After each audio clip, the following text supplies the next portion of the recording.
Sobat SC, menjadi seorang sales seringkali bukan merupakan karir pilihan utama daripada seseorang. Mungkin dari kita juga ada yang merasa seperti itu ketika kita memulai karir di bidang ini.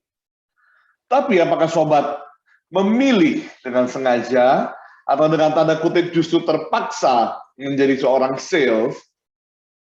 Ingat bahwa sales justru adalah sebuah pilihan karir yang sangat berpotensi membawa sobat berkembang baik secara profesional maupun secara finansial. Nah, dalam video kali ini kita akan melihat apa saja hal berharga yang bisa kita pelajari sebagai seorang sales. Tapi sebelumnya, seperti biasa jangan lupa like video ini jika bermanfaat, subscribe dan nyalakan notifikasi untuk mendapatkan konten-konten bermanfaat seputar sales, leadership, dan service excellence. Komen jika ingin berdiskusi atau ada pertanyaan, dan share kepada rekan-rekan yang membutuhkan. Nah, sobat sekalian, berikut adalah 6 pelajaran hidup terpenting yang akan Anda pelajari dari karir di bidang penjualan. Dan yang pertama adalah ini, yang sangat penting dan sangat mendasar. Dalam sales kita akan belajar bagaimana cara berbicara dengan orang baru. Pelajaran utama yang akan kita pelajari, yang sobat akan dapatkan ketika menjadi seorang sales, adalah bagaimana mengatasi rasa takut berbicara dengan orang baru. Menjual memang adalah sesuatu yang tidak nyaman pada awalnya. Bahkan hal ini juga berlaku untuk orang-orang ekstrovert yang sebenarnya suka berbicara. Tetapi begitu sobat bisa melewati rintangan yang pertama, sobat semakin lama akan menjadi semakin terbiasa. Nah, setelah itu, dalam proses penjualan selanjutnya, kita akan merasakan sendiri bagaimana skill set yang kita miliki itu semakin lama akan menjadi semakin terasah. Dan akan menjadi bagian dari bawah sadar kita, akan menjadi bagian daripada kebiasaan yang kita miliki. Termasuk bertemu dengan orang baru. Ya. Bertemu dengan orang baru, memulai percakapan dengan orang baru akan menjadi semakin mudah, semakin sering Anda melakukannya. Ya. Dan dalam penjualan, ya tentu kita akan sering sekali melakukan hal tersebut. Sehingga menjadi nyaman secepat mungkin dalam percakapan dengan orang baru, ini akan membukakan pintu-pintu banyak sekali untuk seorang sales. Berinteraksi dengan orang setiap hari tentu juga akan membuat kita menyadari betapa berharganya sebuah hubungan itu. Nah, semakin besar jaringan yang kita miliki, semakin mudah juga nanti adalah kita untuk membuat koneksi-koneksi yang baru atau network yang baru. Secara otomatis, dengan begitu banyaknya orang baru yang kita temui, kita akan mengembangkan keterampilan untuk memiliki jaringan network profesional maupun personal yang akan menghasilkan keuntungan atau benefit untuk diri kita. Ingat, jaringan atau network adalah aset yang sangat berharga untuk karir yang sukses di bidang apapun. Your network is your net worth. Sehingga sobat sekalian mengembangkan jaringan, mengembangkan keterampilan interpersonal, ya, sedini mungkin, sebaik mungkin. Ini akan membantu kita maju dalam setiap bidang kehidupan, dan seorang sales memang harus dan memang akan mengembangkan keterampilan seperti itu. Jadi itu yang pertama, sobat sekalian. Yang kedua adalah sebagai seorang sales, kita dituntut, kita dilatih, kita dikondisikan ya untuk bukan saja bekerja keras, tetapi juga bekerja dengan lebih cerdas. Ya. Bekerja keras sangat penting. Ya, bekerja keras merupakan salah satu hal yang mendasar di dalam kehidupan seorang sales. Tapi kerja keras itu harus memiliki goal. Kerja keras harus memiliki tujuan yang tepat. Dan ketika kita memiliki tujuan, bekerja dengan lebih cerdas, bekerja dengan lebih bijaksana, yang akan membawa kita mencapai goal tersebut dengan lebih cepat. Jadi bekerja dengan keras, digabung dengan bekerja dengan lebih cerdas, akan membawa kita menjadi lebih mudah dan lebih bijaksana mengelola segala sesuatu di dalam kehidupan ini. Nah, salah satu hal terbaik menjadi seorang sales adalah bahwa di sekitar kita ya ada banyak sekali sumber daya yang tersedia bagi kita untuk melakukan tugas kita.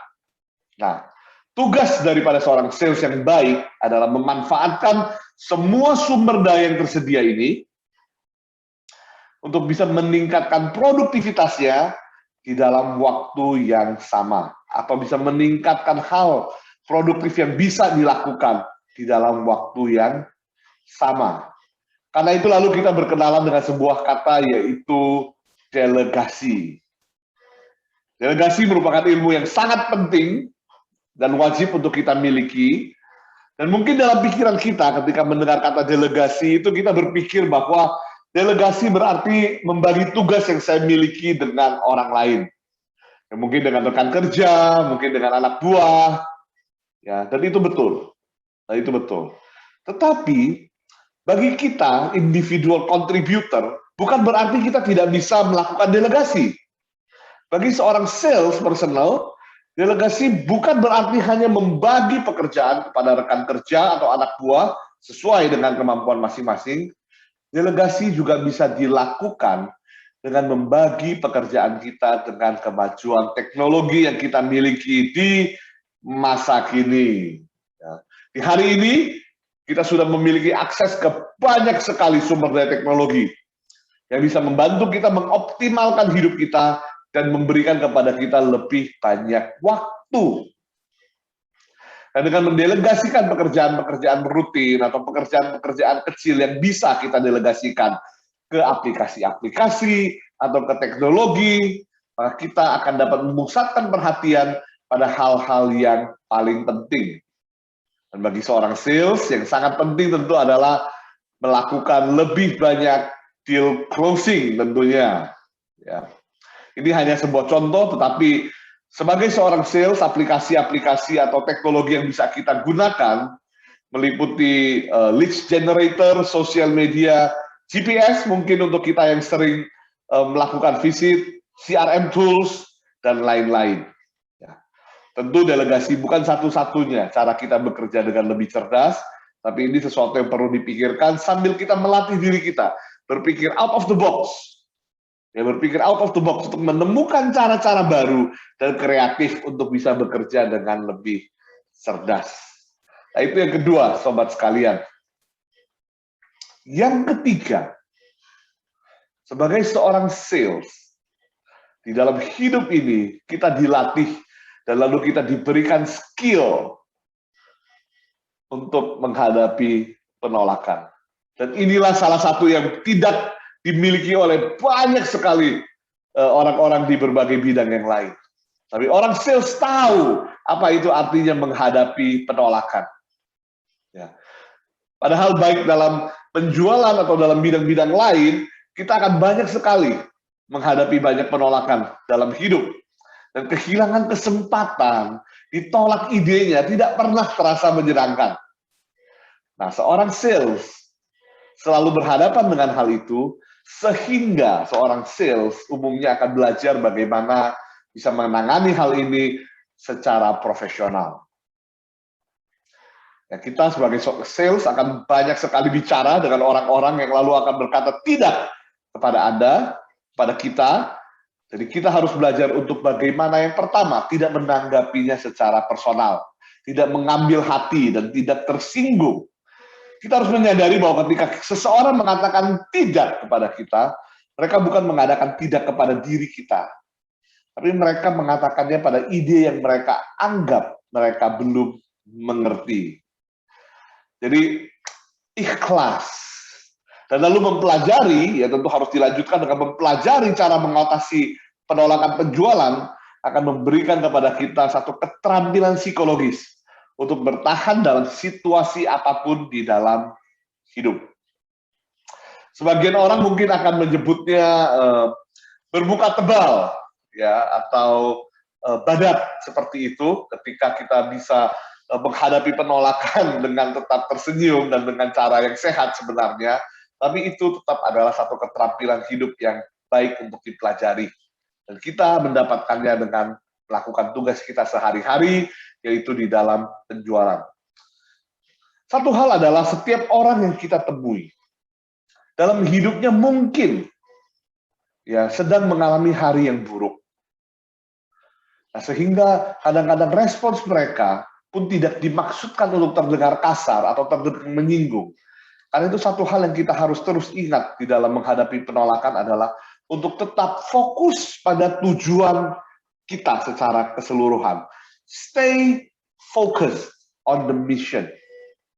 Karena pada akhirnya penjualan adalah permainan angka. Ya, kita memang harus ketika ditolak atau tidak ditolak, kita memang harus pergi keluar lagi untuk berjualan lagi dan lagi dan lagi dan lagi.